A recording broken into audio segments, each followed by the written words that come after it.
Kundan Kumar, I find that you come from Mancherial in Adilabad district in Andhra Pradesh. What is Mancherial famous for? Coal mines, sir. Coal mines, ceramic industry, cement industry.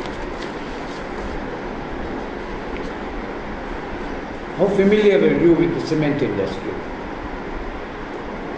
Cement industry, sir, I'm going to do in Telugu medium, sir. తెలుగులో మాట్లాడండి. Cement industry మంచిగా ఉంది sir. అంటే అక్కడ సున్నప్రాయ నిల్వలు అంటే lime stone plus coal ఎక్కువగా ఉండడం వల్ల సిమెంట్ ఇండస్ట్రీ డెవలప్ అయింది సార్. అక్కడ చెప్పకూడదు, మీరు ఎట్లా చెప్పాలి అంటే associated cement companies ACC company చాలా సంవత్సరాల క్రితమే మంచిర్యాలలో మొట్టమొదటిసారిగా సిమెంట్ ఫ్యాక్టరీని స్థాపించారు. అదే కాకుండా అక్కడ కోల్ కూడా లభ్యమవుతున్నది కనుక వారికి దగ్గరలోనే అది దొరకడానికి అవకాశాలు కూడా చాలా బాగున్నాయి. కాబట్టి ఆ రెండు కూడా జోడీగా వృద్ధికి చెందాయి అని అట్లా మాట్లాడితే it give a very good idea. Understand right. Who is mining the coal there?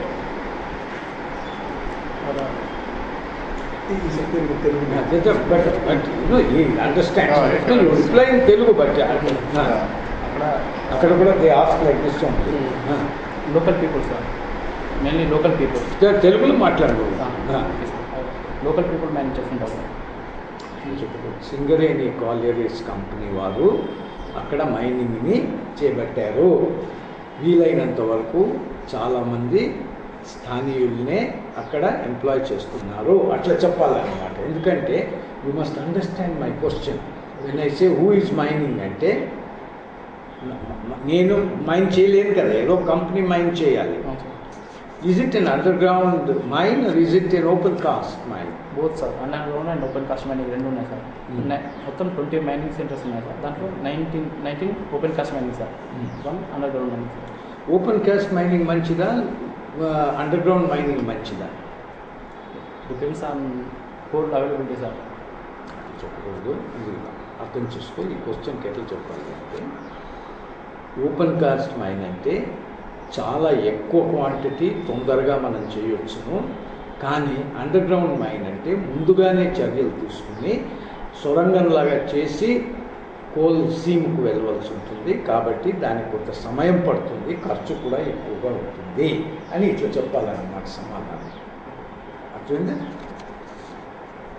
You have done your MBBS, then why are you actually wanting to join the IAS? IAS is a prestigious exam, sir. Power, prestige, social recognition. IAS will come on to sir. Why don't you say like this? నేను ఎంబీబీఎస్లో చదివానండి, కానీ బీద కుటుంబం నుంచి వచ్చాను, బీద వాళ్ళకు సహాయం చేయాలనుకుంటున్నాను.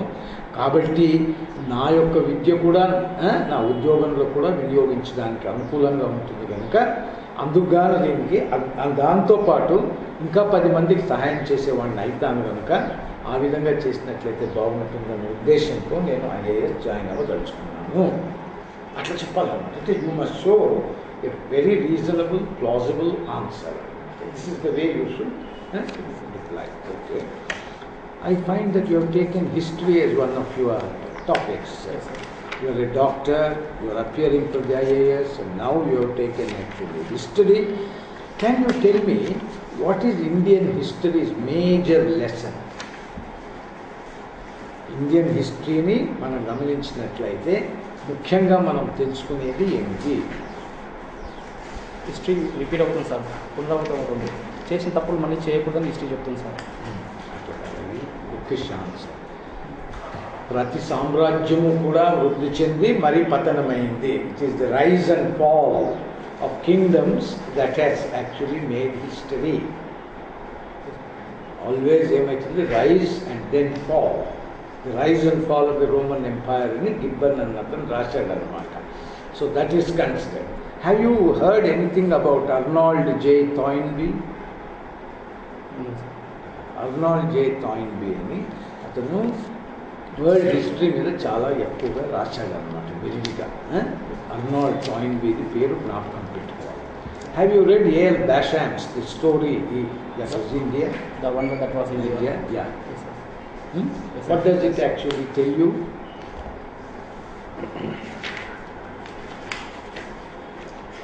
మెయిన్లీ ఇండియన్ హిస్టరీ తెలుగు చెప్పు, తెలుగు చెప్పు. ఇండియన్ హిస్టరీ గురించి చెప్తాను సార్. అది కాదు, నువ్వు ఎట్లా చెప్పాలంటే భారతదేశంలో 3000 సంవత్సరాల చరిత్రను అన్ని హంగులు కూడా అంటే ఏమిటి, ఆర్ట్, కల్చరు, హిస్టరీ, తన యొక్క గొప్పతనాన్ని అన్ని చాటించే విధంగా కన్ను పండించేలాగా మనకు అందించారు. అందుకనే దాన్ని వండర్ దట్ వాజ్ ఇండియా అని వచ్చింది అని అట్లా చెప్పాలి. అర్థమైంది కదా? ఎందుకంటే ఇంటర్వ్యూలో వాళ్ళు చూసేది ఏమిటి అంటే మాట్లాడేటప్పుడు అన్నీ ఆలోచించుకొని చెప్తున్నామా లేదా. నేనేమన్నాను, wonder that was India. Why is it called wonder అంటే ఆశ్చర్యం అన్నమాట. ఎందుకు, ఎన్నో హంగుల్లో ఏ పక్క నుంచి చూసినా కూడా అన్నిట్లో కూడా చాలా ఉత్తీర్ణంగా చేశారు. ఆ పాయింట్ మనము నొక్కి చెప్పాలన్నమాట.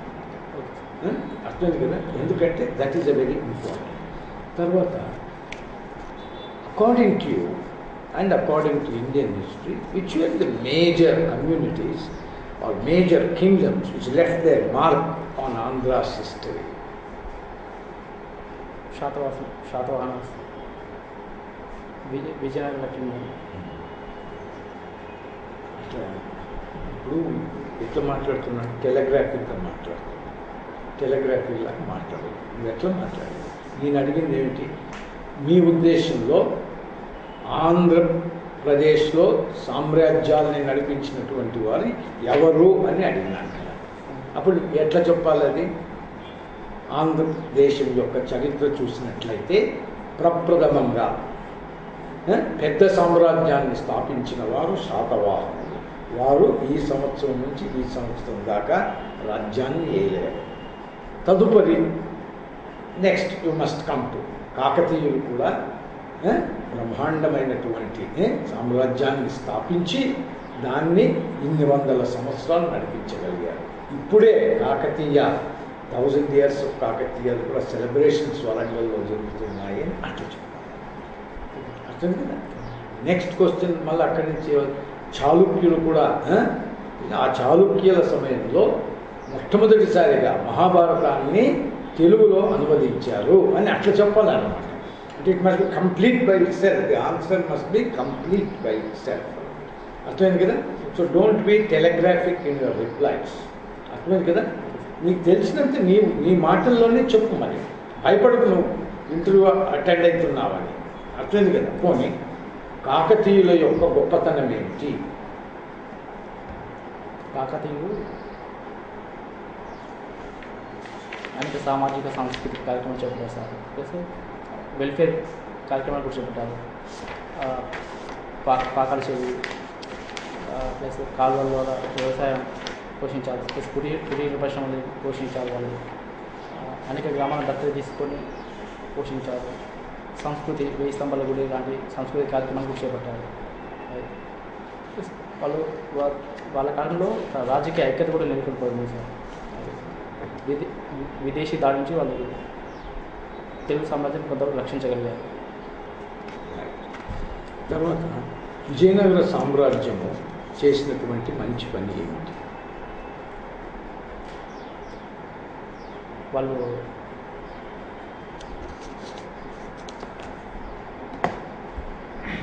చాలా పనులు చేశారు సార్. హిస్టరీ అనేటప్పుడు ఏమి, యావత్ దక్షిణ దేశాన్నంతా కూడా ఏం చేశారు? కన్సాలిడేట్ చేశారు అన్నమాట. వారి ఆధిపత్యానికి తీసుకొచ్చారు. అందుకే ఆ రాజులను ఎప్పుడు కూడా కర్ణాటకాంధ్ర సామ్రాజ్యాధీశులు అని పేరు వాడికి వచ్చింది అని అట్లా చెప్తే వాళ్ళకి అర్థమవుతుంది అనమాట. నీవు రియల్ హిస్టరీ చెప్తున్నావు అన్నట్లు అనమాట. అర్థమైంది కదా? అందుకని ఆలోచించాలి కొద్దిగా చెప్పేటప్పుడు. వాళ్ళది గొప్పది ఏది, అన్నిటికంటే గొప్పది దేనికని జ్ఞాపకం చేసుకుంటారు. వారు చేసినటువంటిది ఇప్పుడు కూడా ప్రభుత్వం వారు గమనించి 400 సంవత్సరాలు అతను పీఠాధీశుడైనప్పటి నుంచి అది పెట్టారు అని పట్టాభిషేకం 400 అది అట్లా చెప్పాలన్నమాట. ఎందుకంటే అతనికి చెప్పాలన్నమాట. నాకు హిస్టరీ నేను బాగా అర్థం చేసుకున్నాను. హిస్టరీ నేను పట్టు బాగా చెప్తున్నాను, పట్టుంది నాకు అని చెప్పాలన్నమాట. అర్థందా? ఓకే.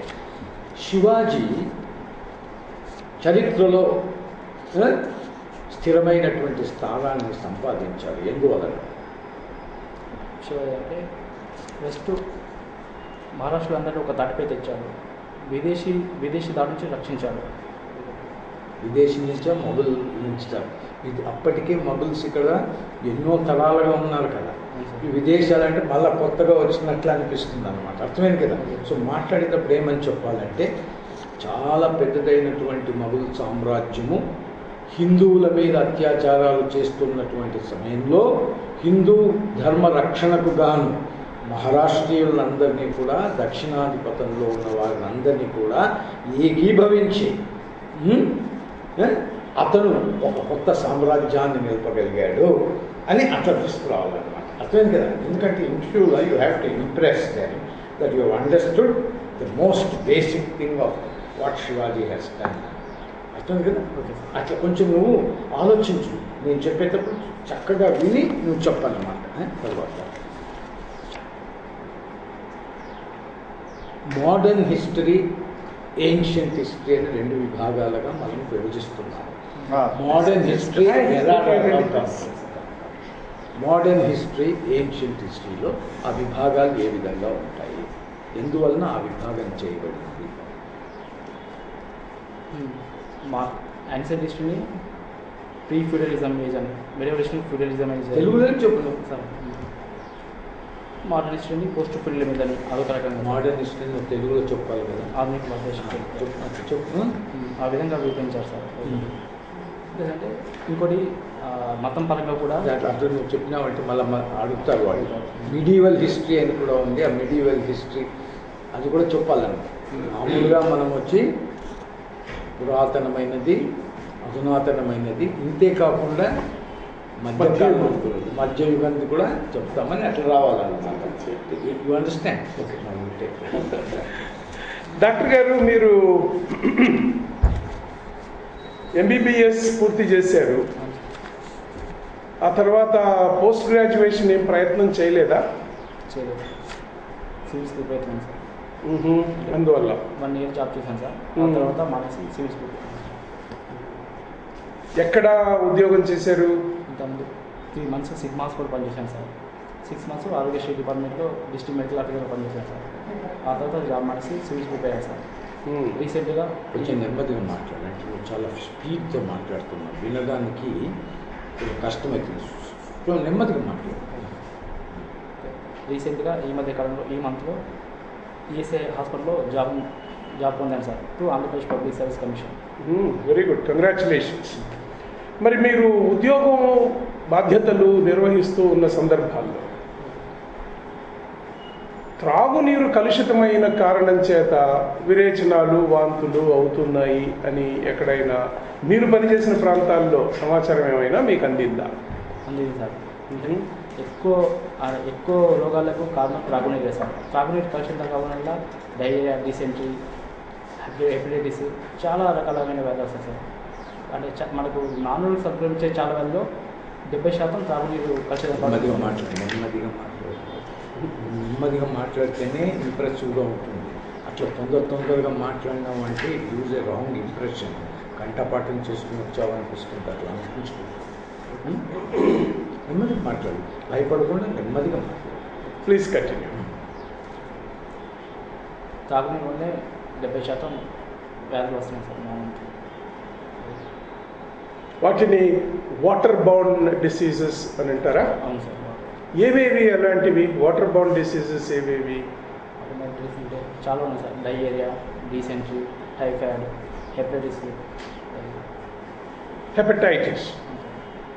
హెపటైటిస్ బి అంటారు. ఎందుకు దానికి బి అని పెట్టారు? ఇదేమన్నా వేరేనా? హెపటైటిస్ గ్రూప్లో ఏ, బి, సి, డి అని 4 వైరస్ ఉంటాయి సార్. దాంట్లో బి వైరస్ చాలా ప్రమాదకరమైనది. బి వైరస్, డి వైరస్ 2 కలిసే వస్తాయి సార్. బి వైరస్ వచ్చినప్పుడు డి వైరస్ కూడా వస్తుంది సార్. ఈ హెపటైటిస్ వైరస్ మెయిన్లీ కాలేయాన్ని డ్యామేజ్ చేస్తుంది సార్. హెపటైటిస్ వైరస్కి వ్యాక్సిన్ ఉంది సార్. అది వ్యాక్సిన్ డిసీజ్ రావడానికి ముందు వేసుకుంటే ప్రయోజనకరంగా ఉంటుంది. ఇది కూడా త్రాగునీటి వలన సంక్రమించేటువంటి ఒక వ్యాధి.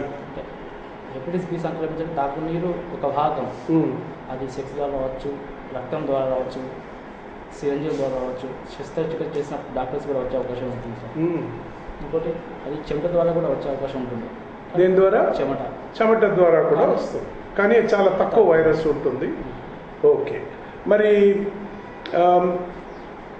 66 సంవత్సరాల స్వతంత్ర భారతంలో ఇంతగా మనం త్రాగునీరు అందరికీ అందించాలనే ప్రయత్నం చేసిన, త్రాగునీటి కోసం బోర్లేసి ఓవర్ హెడ్ ట్యాంకులు కట్టి ఇంటింటికి కొళాయి ఇచ్చినా సరే ఇంకా ఎందుకు ఇలాంటి సంఘటనలు జరుగుతున్నాయంటారు? విరేచనాలు, వాంతులు, త్రాగునీటి ద్వారా వస్తున్నటువంటి వ్యాధులు, సంక్రమించే వ్యాధులు ఎందుకు ఉంటుందంటారు? సార్ ఒకటంటే జనాభా పెరుగుదల కారణం సార్.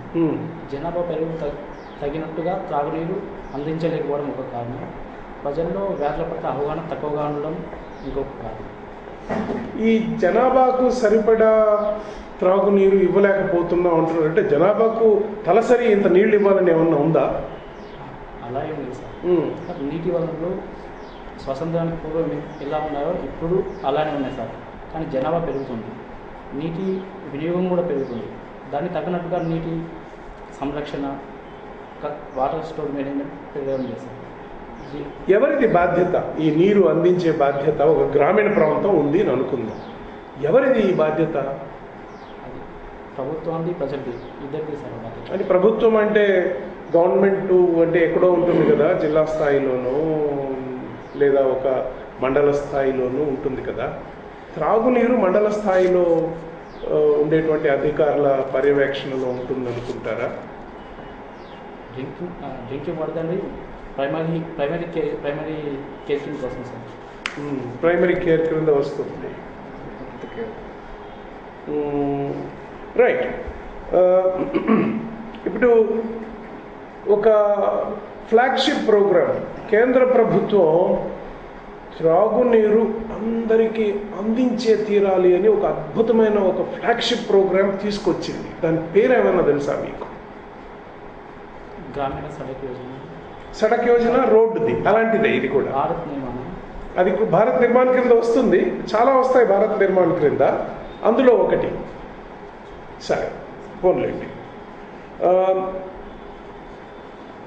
ఈ మధ్యకాలంలో బాగా ప్రజల్లోకి ప్రబలంగా ప్రజల చర్చల్లోకి వచ్చినటువంటి అంశాల్లో లోక్పాల్ బిల్లు అని ఒకటి వచ్చింది.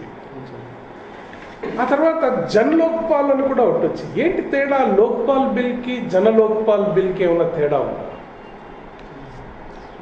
తేడా ఉంది సార్. అంటే జన్ లోక్పాల్ బిల్ అంటే జన్ లోక్పాల్ బిల్ కిందికి ప్రధానమంత్రిని కూడా చేర్చడం, లోక్పాల్ బిల్లు ఉన్న లోపాలను సవరిస్తూ జన్ లోక్పాల్ బిల్ని తీసుకొచ్చారు సార్. దాంట్లో ప్రధానమంత్రి కూడా చేర్చడం, ప్లస్ కింది స్థాయి సిబ్బందిని కూడా చేర్చడం, సిబిఐ కూడా దాని కిందికి ఇవ్వడం ఈ జన్ లోక్పాల్ బిల్లు ముఖ్యాంశం సార్. గుడ్. ఈ మధ్య జనతంత్ర యాత్ర అని ఒకటి అన్నా హజారే గారు మొదలుపెట్టారు. ఏం ఆశించి వారు ఈ జనతంత్ర యాత్ర మొదలుపెట్టారు? సమాజంలో మార్పు కోసం సార్. సమాజంలో అవినీతి పెరుగుతుంది, అవినీతి వ్యతిరేకంగా ప్రజలను భాగస్వామ్యం చేసి ఉద్యమింపేలా చేయడమే ఆ యాత్ర యొక్క ముఖ్య ఉద్దేశం సార్. ఆయనతో పాటు గతంలో మరో ఇరువురు చాలా బాగా కలిసి పనిచేశారు. అందులో ఒకరు కిరణ్ బేడీ గారు, మరొకరి పేరు చెప్పగలరా? అరవింద్ కేజ్రీవాల్. మరి ఎందుకు విడిపోయారు? విడిపోయినట్టు కనిపిస్తుంది కదా, కారణం ఏంటంటారు? అరవింద్ కేజ్రీవాల్ గారు అంటే ఒక రాజకీయ సంస్థ ద్వారా చైతన్యం తీసుకోవాలని వాళ్ళు భావించారు. అన్నా హజారే దానికి విభేదించారు, అందువల్ల వాళ్ళు విడిపోయారు సార్. ఓహో, అయితే మరి వారు ఏమైనా పొలిటికల్ పార్టీ ఏమైనా పెట్టారా? అరవింద్ కేజ్రీవాల్ పెట్టబోతున్నారు సార్. మరి పేరేంటో? ఓకే, మూర్తి గారు. Good morning. మీరు చాలా విషయాలు మాట్లాడుతున్నారు. ఈ హిడెన్ హంగర్ అంటే ఏంటి అన్నది వివరిస్తారు?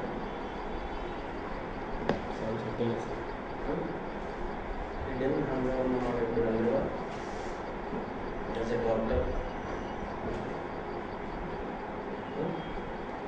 హంగర్ అంటే ఏంటి? ఆకలి సార్.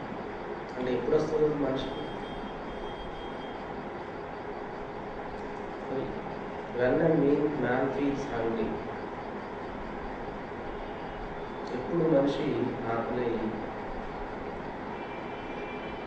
జీర్ణకి డైజెస్టివ్ ప్రాసెస్ అంతా అయిపోయిన తర్వాత తిన్న ఆహారం రక్తంలో కలిసిపోయిన తర్వాత ఆ రక్తంలో గ్లూకోజ్ సరిపోతే రక్తం నుంచి సంకేతాలు బ్రెయిన్కి వెళ్తాయి సార్.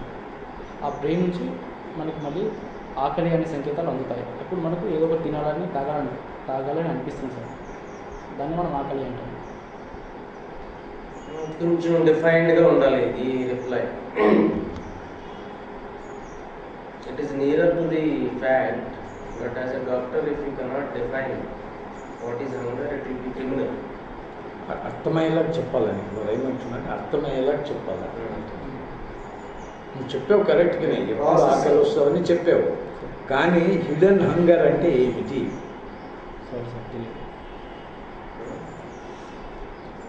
అంటే ఈ బాడీ సస్టైన్ చేయడానికి, ఓకే, బ్రెయిన్ డెవలప్ అవడానికి what are the most important requirements?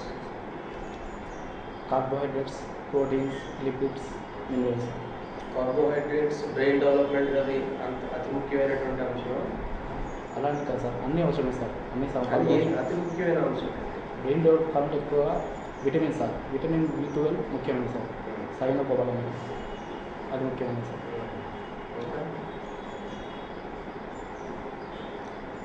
ఇప్పుడు ఇండియాలో ఉన్నటువంటి ఫుడ్ సెక్యూరిటీ గురించి మాట్లాడుతున్నారు చాలామంది. What does it imply? Food security అన్న దాంట్లో ఏమి ఇంప్లికేషన్స్ ఉన్నాయి?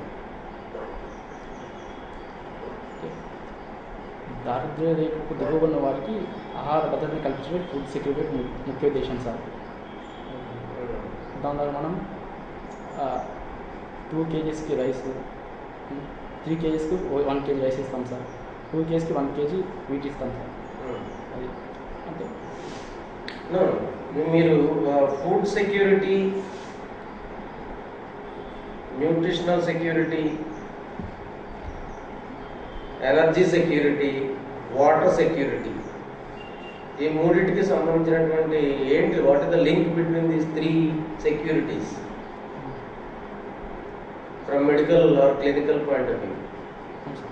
ఫుడ్ సెక్యూరిటీ వల్ల మనకు న్యూట్రిషన్స్, మనకు సమాజానికి కావాల్సిన న్యూట్రిషన్స్ లభిస్తాయి సార్. దానివల్ల మనకు energy security. What are the micro nutrients అంటే? Micro nutrients potassium, calcium, sodium, ఇంకేమైనా సార్. విటమిన్స్ అండ్ మినరల్స్ తగినంత పాలలో లేకపోతే మీరు తినే ఆహారంలో what is the implication for mankind? అది చాలా ప్రాబ్లమ్స్ వస్తాయి సార్. చాలా ప్రాబ్లమ్స్ వస్తాయి. ఎలా? ఇప్పుడు తినే ఆహారంలో కాల్షియం లేకపోతే బోన్ డెవలప్మెంట్ సరిగా ఉండదు సార్. అది ఇప్పుడు తినే ఆహారంలో ప్రోటీన్స్ సరిగా లేకపోతే అమైనో యాసిడ్స్ ఉత్పత్తి కావు. అది అంటే basic structure of enzyme is amino acids. కానీ మనకి ఎంజైమ్ అంటే హార్మోన్ వ్యవస్థ సరిగా ఉండదు. మానవుడు మానసికంగా, శారీరకంగా ఎదగలేడు. మాల్ న్యూట్రిషన్ తోటి ఎంతమంది పిల్లలు చచ్చిపోతున్నారు భారతదేశంలో సంవత్సరానికి? సరే సార్, ఖచ్చితంగా తెలియదు. ఎనేమియా తోటి ఎంతమంది చచ్చిపోతున్నారు? తెలియదు. Sorry sir. వీటి వివరాలు కొంచెం మీరు బాగా లోపలికి వెళ్ళాలి. As a doctor, if you cannot explain what is hidden hunger, it will be taken as a total turn around అయిపోతున్నారు.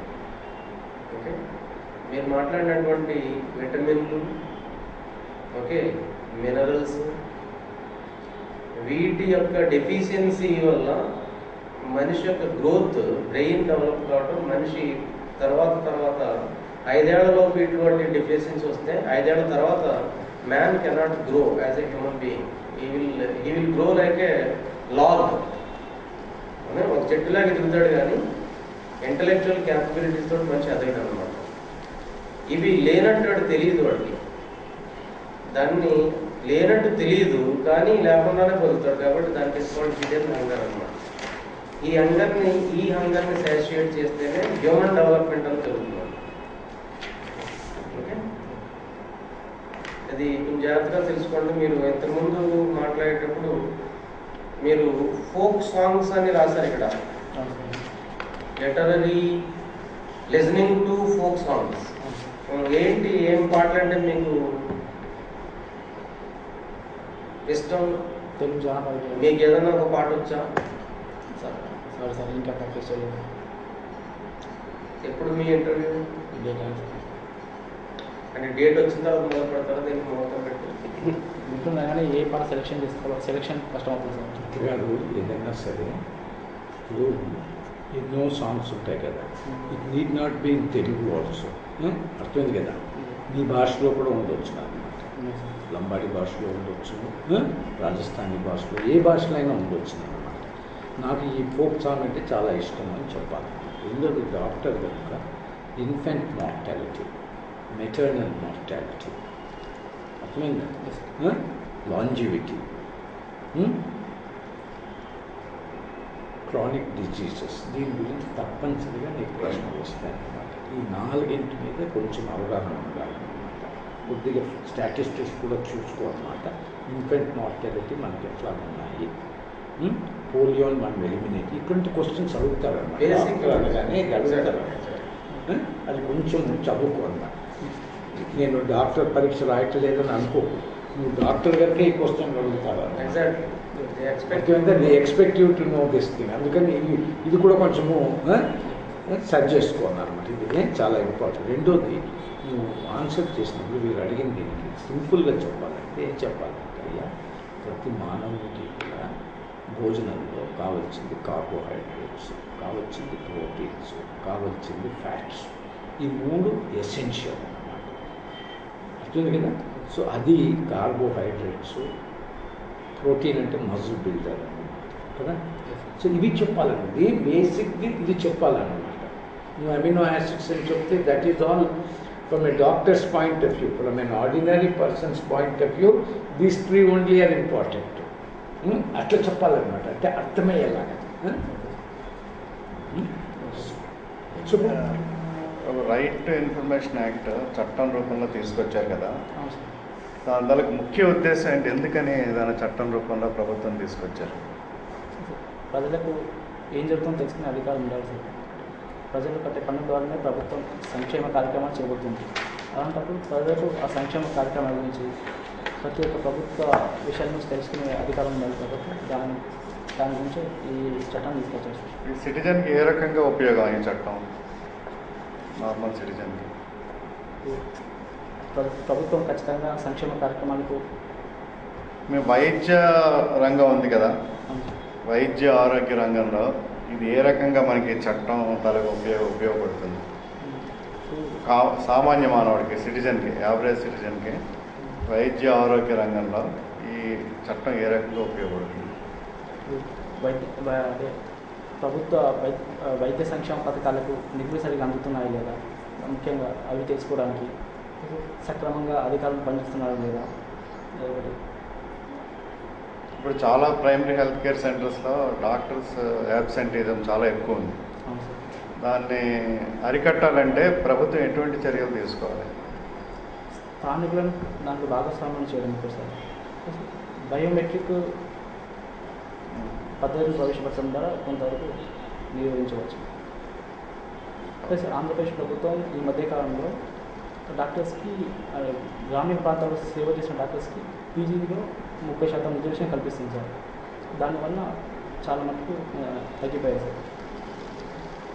తగ్గారంటారా? తగ్గారు సార్. ఓకే, ఒక క్వశ్చన్ మీరు దీనికి ఆన్సర్ చేసిన ఒకటి జ్ఞాపకం పెట్టుకోవాలి. వారు ఏమన్నారు, రైట్ టు ఇన్ఫర్మేషన్. మనం మొట్టమొదటి రైట్ టు ఇన్ఫర్మేషన్ ఏంటంటే ఒక హక్కు ఇస్తున్నారు కదా, హక్కు ఇస్తున్నారు, ఎందుకు ఇస్తున్నారని మనం ఆలోచించాలి. ఇన్ఫర్మేషన్ అంటే నాలెడ్జ్, ఇన్ఫర్మేషన్ అంటే పవర్. ఆ ఇన్ఫర్మేషన్ లేకపోతే నువ్వు ఏమి తెలియని వాడవైతావు అన్నమాట. It is the difference between ignorance and knowledge. కాబట్టి ఇన్ఫర్మేషన్ అందరికీ అందుబాటులో ఉండాలి అన్నటువంటి సదుద్దేశంతోనే రైట్ టు ఇన్ఫర్మేషన్ యాక్ట్ అని అన్నారు. అది ఉన్నట్లయితే అన్యాయం జరగకుండా మన హక్కులు రాజ్యాంగం మనకి ఏమి ఇచ్చిందో అవన్నీ కూడా సేకరించడానికి ఉపయోగపడుతుంది. ఉంది అన్నట్టు చెప్పాలన్నమాట ఆన్సర్. అర్థమైందా? మనం ఎప్పుడు కూడా ఆ క్వశ్చన్ని క్షుణ్ణంగా వినాలన్నమాట. విన్న తర్వాత ఇంపార్టెంట్ ఏముంది, ఆ ఇంపార్టెంట్ పాయింట్ నువ్వు చెప్పేసినావంటే సక్సెస్ఫుల్ అనమాట. అది చెప్పకుండా మిగతా ఏం చెప్పినా కూడా వాళ్ళు ఏమనుకో మెయిన్ పాయింట్ చెప్పడం లేదని అనుకుంటారు. అర్థమైంది కదా? సో ఎప్పుడు కూడా క్వశ్చన్ అడగగానే దాంట్లో మెయిన్ పాయింట్ ఉంటే ఆ మెయిన్ పాయింట్ ఫస్ట్ చెప్పాలన్నమాట. అర్థమైంది? మీరు ఇంటర్వ్యూ అయిన తర్వాత మీరు కాగితం మీద పెట్టాలి మళ్ళీ ఈ ఆన్సర్ ఎలా చెప్తే బాగుంటుంది. ఇంటర్వ్యూ అయిన తర్వాత మీ ఆలోచనలు కొంచెం పెరుగుతాయి కదా, ఈ ప్రశ్న ఏ రకంగా అడగచ్చు రకరకాలుగా, దానికి ఏ రకంగా నేను ఆన్సర్ చేస్తానది మనం ఆలోచించడం కాకుండా కాగితం మీద కూడా పెట్టేసుకోవాలి.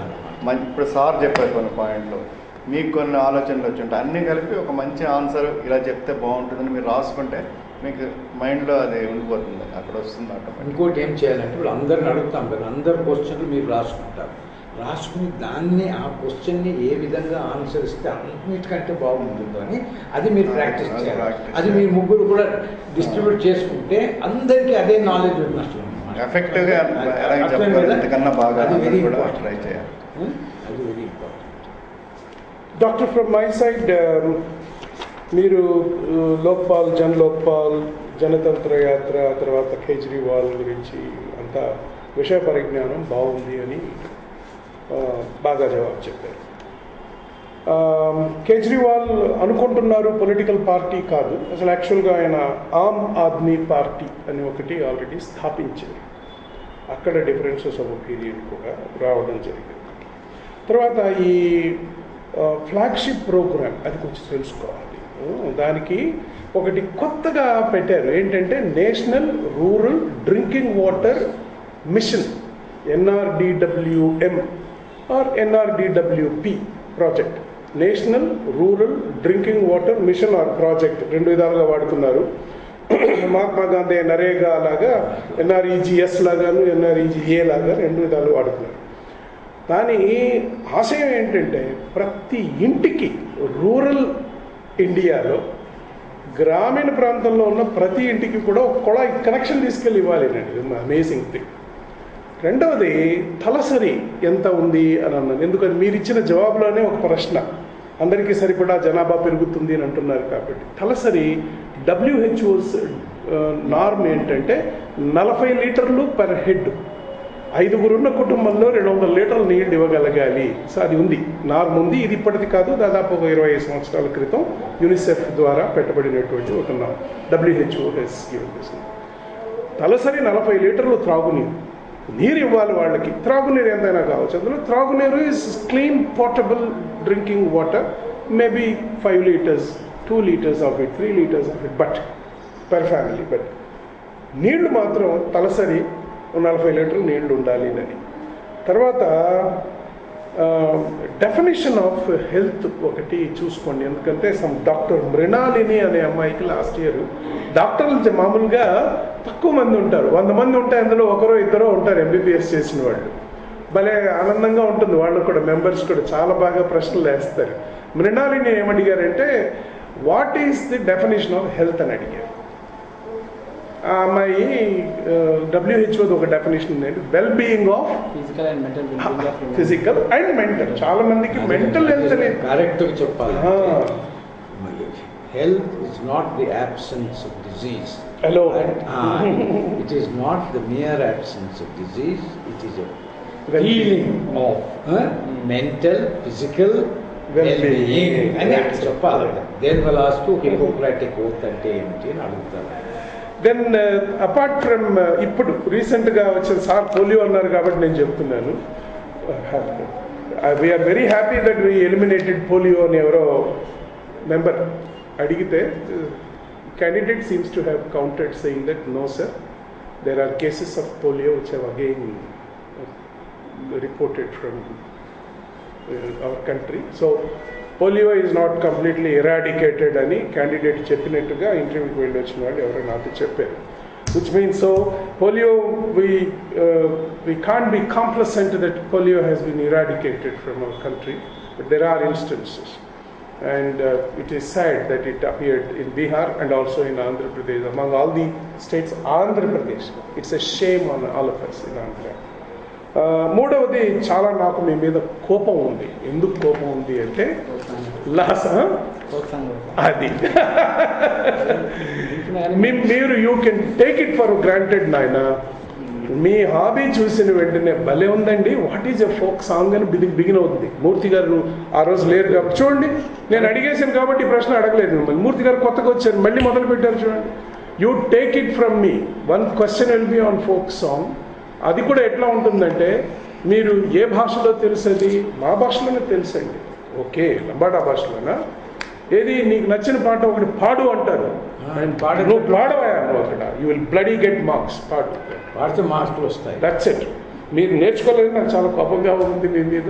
ఇప్పుడైనా వెళ్ళి ప్రాక్టీస్ చేయండి. డేట్ రాలేదు. ఫోక్ సాంగ్ అంటే ఏంటి అసలు? జానపద గేయాలంటే ఏంటి? ఎందుకు జానపదం అంటారు? ఎవరు దాన్ని ఎక్కువగా పాడుతారు? ఏం దానివల్ల వాళ్ళకి వచ్చే ఆనందం ఏంటి? ఇలాంటివన్నీ మంచి చిన్న చిన్న పుస్తకాలు ఉన్నాయి. 2 రూపాయలు 5 రూపాయల పుస్తకాలు ఉంటాయి మన వాళ్ళు. ఎవరివి? జన విజ్ఞాన వేదిక వాళ్ళు. మీరు హాబీలో పెట్టారు. You are a lucky man, you have put it in your hobby, and therefore you will have at least 3-4 questions on folk songs. అండ్ ఒక పాట పాడమంటారు, మీరు గొంతు సవరించుకుని బ్రహ్మాండంగా పాడేయండి. ఓకే, ఇంటర్వ్యూ తర్వాత మళ్ళీ మనం కలుస్తాం. We will know whether my prediction has come true or not. Okay, sorry sir. Telugu literature నేను అడుగుతాను అనమాట. ఏం అడుగుతారు తెలుగు లిటరేచర్ మీద? తెలుగు భాష ప్రాముఖ్యత దేనివల్ల వచ్చింది అని అడుగుతాను. ఏమని చెప్తావు దానికి? తెలుగు భాష గురించి చెప్పండి అని అడిగారు. ఏం చెప్తారు? Telugu one of the ancient language sir. అట్లా చెప్పకూడదు, బిగించేది చెప్పు. తెలుగు భాష ప్రాచీన భాష నువ్వు చెప్తున్నావు. దానికంటే ముఖ్యం తెలుగు భాష అన్ని భాషలను తెలుగు లెస్స అని అన్నారు. అంటే it is actually called the Italian of the east. Telugu భాష చాలా మృదువుగా ఉంటుంది కనుక దాన్ని ఇటాలియన్ ఆఫ్ ది ఈస్ట్ అంటారు. అందుకనే కర్ణాటక సాహిత్యం అంతా కూడాను తెలుగు భాషలోనే ఉంది. అంతేకాకుండా ఇది ప్రాచీనమైనటువంటి భాష. ఇందులో అన్ని హంగులు కూడా తీరిన భాష. ఇందులో డ్రామా కూడా ఉంది, ఇందులో ప్రబంధం ఉంది, ఇందులో మోడర్న్ పోయిటరీ ఉంది, ఇందులో వర్క్స్ పోయిటరీ ఉంది, ఇందులో అన్ని జ్ఞానపీఠ అవార్డీస్ కూడా ఉన్నాయి. అట్లా చెప్పాలన్నమాట. అంటే ఫుల్గా ఉండాలన్నమాట. మనం ఏదైనా ప్రశ్న అడిగితే వాళ్ళకి చెప్పాలన్నమాట. 360 degrees నేను చెప్తున్నాను అని ఉండాలి. అర్థమైందా? సో నువ్వేం చేయాలంటే మీరు చెప్పిన ప్రతి ఒక్క దీనికి తెలుగు డ్రామా అంటే ఏది most important? Bellary Raghava dramas ఏది ఉంది, అట్లా అట్లా ప్రతి ఒక్క దీని మీద ఏం ఒకటి పెట్టుకోవాలన్నమాట. So you must actually do a little more. Luckily మీకు ఇంకా టైం ఉంది కనుక ప్రిపేర్. అండ్ రెండోది ప్రాక్టీస్. వీలైతే ఒక అద్దం దగ్గర నుంచి మెల్లగా మాట్లాడు. నువ్వు తొందరగా మాట్లాడతావు, అస్పష్టత. దానివల్ల నువ్వు నెమ్మదిగా మాట్లాడినంటే స్పష్టంగా వస్తుంది. స్పష్టంగా ఉండాలి, కొంచెం రైట్ చేయాలి. వాయిస్ రేజ్ మాకు వినిపించడం లేదు అసలు. ఇంత దగ్గరలో ఉన్నాం కదా, విని అక్కడ దూరంలో ఉంటారు అన్నమాట. అస్సలు వినిపిస్తుంది. అది కొంచెం జ్ఞాపకం పెట్టుకోవాలన్నమాట. ఇక్కడ లిటరేచర్ మీద కొన్ని విషయాలు నువ్వు తెలుసుకోవాలన్నమాట. జ్ఞానపీఠ అవార్డీస్ ఎవరు ఇందులో? వరల్డ్ తెలుగు కాన్ఫరెన్స్ చేశారు. తెలుగు భాషలో ఏది చాలా గొప్పది? జానపద గేయాలు కాకుండా వాళ్ళు ఏమడుగుతారంటే ఫోక్ ఆర్ట్స్ ఏమిటి, తోలు బొమ్మలాట ఉంది, ఇంకోటి అటువంటి కూడా అడుగుతారు అన్నమాట. సో ఇది ఒకసారి చూసుకోవడం మంచిది. తర్వాత ఈరోజు హోంవర్క్ మీకు ఇదే doctor. You must go back. మేము అడిగిన ప్రశ్నలన్నీ గుర్తు చేసుకుని మళ్ళీ రాసుకోండి. దానికి ప్రాబబుల్ ఆన్సర్ ఏంటి అని మరొకసారి వర్క్ చేసుకోండి. It will help. అంటే ఈ సీక్వెన్స్ను గుర్తు చేస్తుంది మీకు. ఆ సీక్వెన్స్ ఏదైనా రావచ్చు అక్కడ. అలాగే జవాబు చెప్పడానికి you will be very confident. Right? Good. All the best. Thank you. Thank you sir. Okay, Shivashankar please come.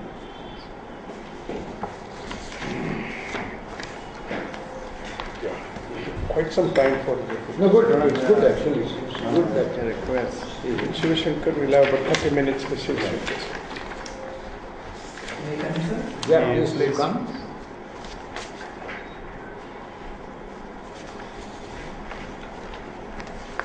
Namaste, sir. Namaste, Please sir. sit down. Please sit down. Thank you, sir. Mr. Shivkumar, you are an engineer. You Sir, have done sir. mechanical- Shivashankar, sir. My name- Shivashankar, you yes, have sir. done mechanical engineering. Yes, sir. And you have now given optional geography and Telugu literature. Now, India is called Asetu Himachala. Why is it called Asetu Himachala? Sir, Himalayan mountains are at the northern edge, sir, northern boundary, whereas in the southern edge there is one Ramasetu. It is mentioned in mythology, sir. Actually, that is a barrier is there, Great Barrier Reef is there, sir. So from north to south, it covers the entire country. Hence, it is called as Asetu Himachalam, sir. It is also called Jambudvipa. Why is it called Jambudvipa? Sir, it is mentioned in Rigveda, sir. So, it is one of the 8 dvipas mentioned in Rigveda. The Jambu Dvipa is mentioned for Southeast Asian Peninsula because it is famous for Jambu, a fig tree, sir. Hence, the name came. దాన్ని ఎందుకు అడిగానంటే you must say ద్వీప అంటే is an island but India is not an island it's a peninsula so that point must be brought out by you understand Oh, yes, sir. Thank you. Jambudvipa అంటే రెండోది when you said అసేతు Himachal don't go into reef don't go into that question at all will unnecessarily attract attention and questions. And instead of that, Setu means sea, from Asetu, from the sea to Himachala. That means it is describing the land bounded by the sea and the Himalayas. That is the correct answer. Land bounded by the sea and the Himalayas. All 3 sides you have the sea. Yes, sir. On the north you have got the Himalayas. Adi is Okay. one thing. What do you make? India is said to be very well endowed geographically. According to you, what aspects of geography are relevant to economic development? Sir, there are various aspects of geography contributing to the economic development of the country, sir. Like the industrial geography, mineral resources, water resources, and demographic resources. These are all very contributed to the development of the country, sir. Coming to the all these resources, the mineral resources, iron and coal, these wealth, and the First point, once you have started Asetu Himachal, what it implies is you have to say India is lucky in having the Himalayas. So we have perennial rivers because the glaciers are melting. And India is one of those fortunate countries where the rainfall is very high. It is also blessed with 2 monsoons. Idi cheppalannamata. Okay. You see, what is important is there they are going to look at, have you understood the basic thing of what the geography is? Okay.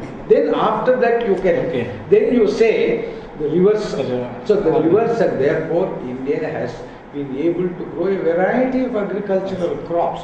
So you are actually first bringing in the water aspect of it. Okay. Then you actually say we have the plateau, Plain. you have the plains, you have got cultivation, atmosphere. Tarvata you say we have a lot of mineral, long sea coast. yes, sir. See, long sea coast. That's why Asetu Himachalam has a lot of meaning in it. So this sea coast. So it will kiss problem. You understand? Yes, sir. Then what will happen is the impression you will give is he knows how he is going to use these strong points of geography. Yeah? Yes, You sir. keep that at the back of your mind. Tarvata, I want to ask you something else. We are all hearing a lot about climate change. What do you think is the real problem of climate change? Sir, the climate change, the temperatures are increasing gradually when compared to the past levels of temperature, sir. So this is mainly because of global warming. The phenomenon is called as greenhouse effect, sir. Right. So because of these, the greenhouse gases like carbon dioxide, nitrous oxide, all these exhausts increases in the atmosphere gases. Hence, these trapping the heat and causing the entire globe warmer, sir. ఇంకోటి చెప్పాలా sir if the temperature increases, it has a very profound effect on the yield of crops. Yes, sir. It is estimated that if the temperature were to rise by another 2 degrees centigrade, our yields of all the crops will come down, whereas in the temperate zones, the yields will increase. And India has to ensure that we do not contribute to too much of heating. And that is the order. Keep that at the Okay. back of your mind. Second, what do you think is the natural heritage of India? Sir, in India there are two types of heritages. Like one is natural heritage and second one is archaeological. So, అందుకనే నేను చెప్పాను.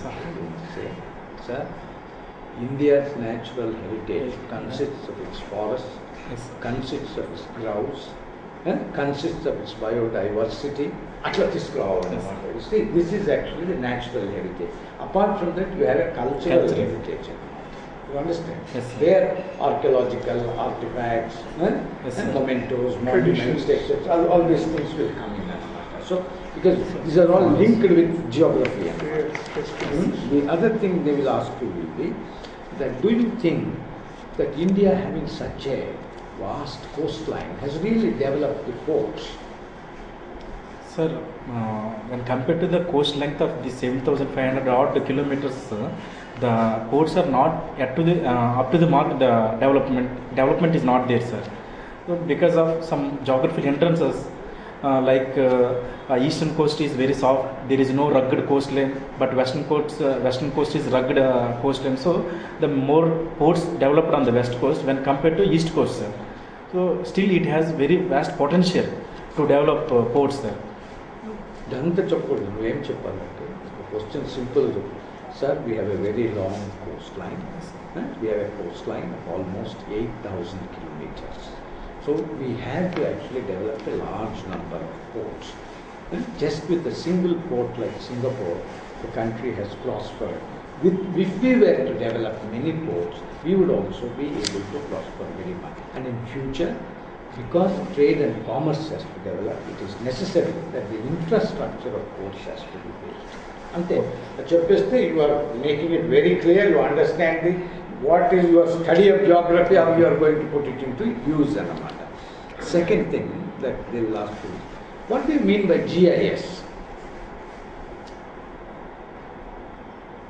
Sir, it stands for a Geographical Information System, sir, which uses the data coming from satellites, the global positioning system, and that data will utilize in analyzing the geographic features of the Earth, so that it gives some help advantages to the study of the natural phenomena like climate change, rainfall patterns, etc. Sir.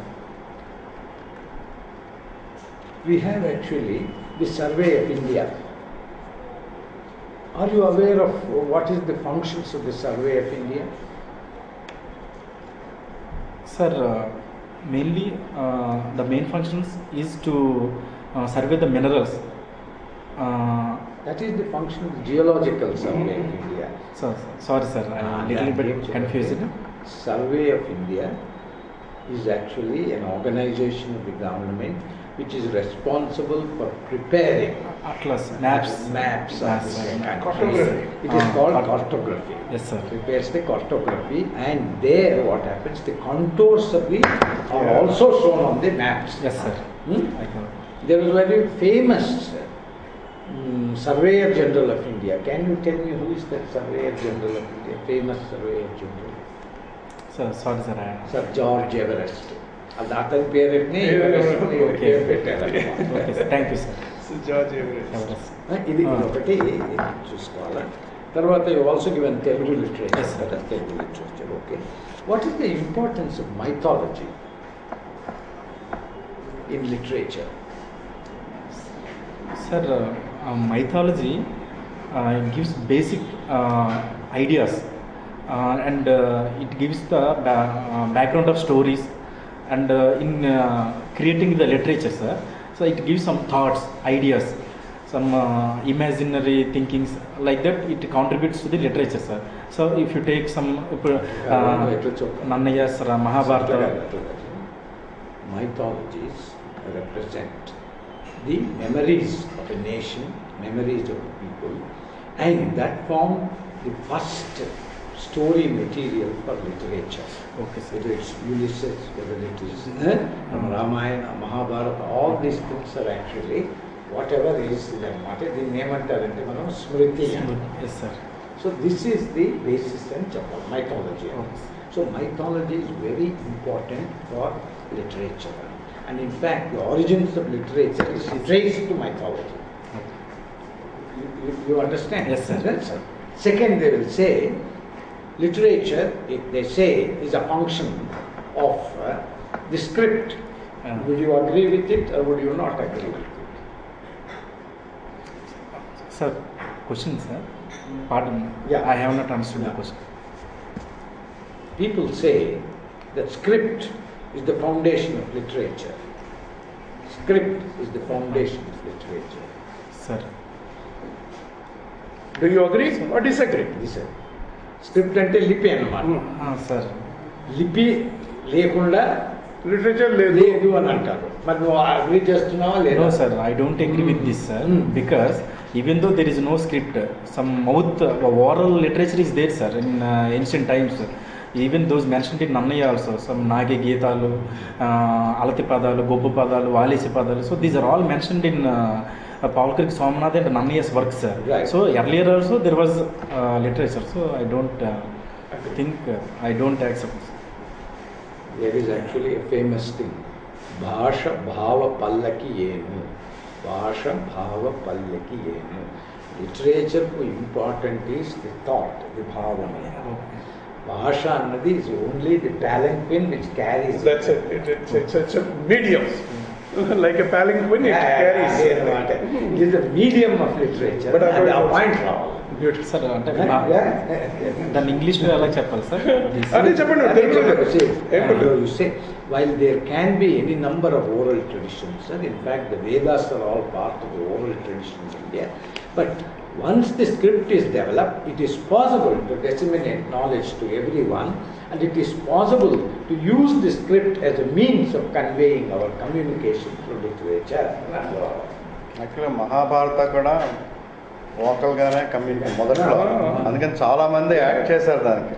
వోకల్గానే అది మొదలు పెట్టింది. అసలు శృతి స్మృతి అనే distinction. Mahabharata is best example. Script actually helps to carry the story to a large number of people.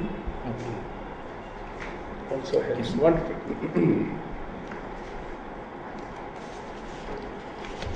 Do you think newspapers are playing a good role in Telugu language development? Yes, sir. It is certainly, sir. The present Telugu newspapers, they are contributing much to the development of Telugu language, sir, rather than not that much to the Telugu literature. Because of this, there is standardization in Telugu is possible because of these newspapers, sir. And the new terms are originate, they are creating their transcreation. It is all possible in these newspapers, sir. So what is the difference between transliteration and transcreation? Because you raised the word transcreation, that's why I'm asking. Sir, in transliteration, it is even the word to word, there will be translation, sir. But in creation, only the ideas will be captured, and the ideas will be put into with their own creativity. Like every language has its own method of conveying ideas. Every language has its own idiom. It is sometimes very difficult to actually get the spirit of that language when you are. That is why transcreation requires a little more effort than transliteration. Okay. Okay, sir. Yeah. Shivashankar, we have been hearing about all kinds of mafias. Sir. We hear about the liquor mafia, we hear the drug mafia, isn't it? Yes. And in your state, we also hear about sand mafia. What is this sand mafia in Andhra Pradesh, please? Sir, on the riverbeds, the sand is illegally taking, sir, without paying or without going for tenders or auctions, without paying taxes on sand. They're illegally grabbing the sand, sir. So this is called sand mafia, sir. It's all right. If there is a river and there is a riverbed, sand is required for anybody. We have never heard about, governments coming, giving permissions, etc. 100 years back. And sand is available only to be taken for personal uses. Then why don't you permit? Sir, sand is a natural resource, sir. So because of these actions, the riverbed is getting diminished or destroyed. So there is a choice of having floods, and some environmental concerns are there, sir, because of the sand. Some unscientific methods which are they are following to take the sand, sir. Oh, that is one aspect. Environmentally, it is disastrous. That's yes, what sir, you that say. is, and second is economical point of view, sir. So it is as a natural resource. The amount should go to the state exchequer, sir. But because of this illegal taking, the amount is not going to the development of the country, sir. So what is the tax collected on sand? What is the tax cost? Sir, actually sales tax is also there, sir. At the tax deduction at the point source, they have to get some the sand tax will have to get license. They have to pay tax, and some charges are also there, sir. But I don't know exactly what charges there. Actually, the charge that is given is called seigniorage. Sir. Called seigniorage. Okay? That is the royalty to be paid to the state. It is called seigniorage. And sand is considered a minor mineral. And the allocation of the sand bed rests with the state government. In other major minerals, that power rests with the government of India. Thank You have talked about the ecological destruction. Have you any time heard about ecologically fragile zones? Sir, And why are they known as ecologically fragile zones?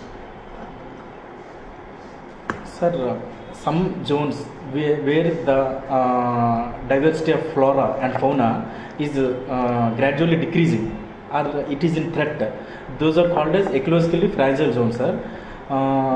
It is also considered some biodiversity hotspots. Can you name a few of them? Sir, in India we have two biodiversity hotspots, sir. One is Western Ghats and second one is Eastern Himalayas, sir. You must also talk about mangroves. Yeah. Mangroves all along the coast. Actually, mangroves are very important. They will prevent soil erosion. Yes. And they will also enable certain aquatic animals also to survive. Do you favor privatization of primary education? Sir, I don't favor, sir, because in always privatization there is only motives, profit is there, sir. The profit motive is the main aspect of this privatization, sir. So even though funds are there, they may not disburse these funds to the optimum level. So I don't think the privatization of primary education will not help, sir. But in your Andhra Pradesh, we find all schools, colleges, engineering colleges, including medical colleges, have all been under the private management. Has it really helped the state to improve its literacy levels?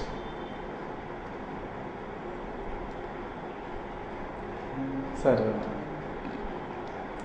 You don't want to speak anything bad about the government. No, you may attach a Policy, yeah. You must tell me, sir, while it will be very good if the government can actually ensure 100% attendance by setting up a large number of schools for primary education, but since it is not in a position to do so, there should be no harm in encouraging other private schools also, and to the extent people can afford to send their children to the private schools, there should be no reason why we should actually object to this thing, but the syllabus as well as the quality must be monitored by the government. చాలా బాగుంది. మూర్తి గారు, yeah నా change. మీరు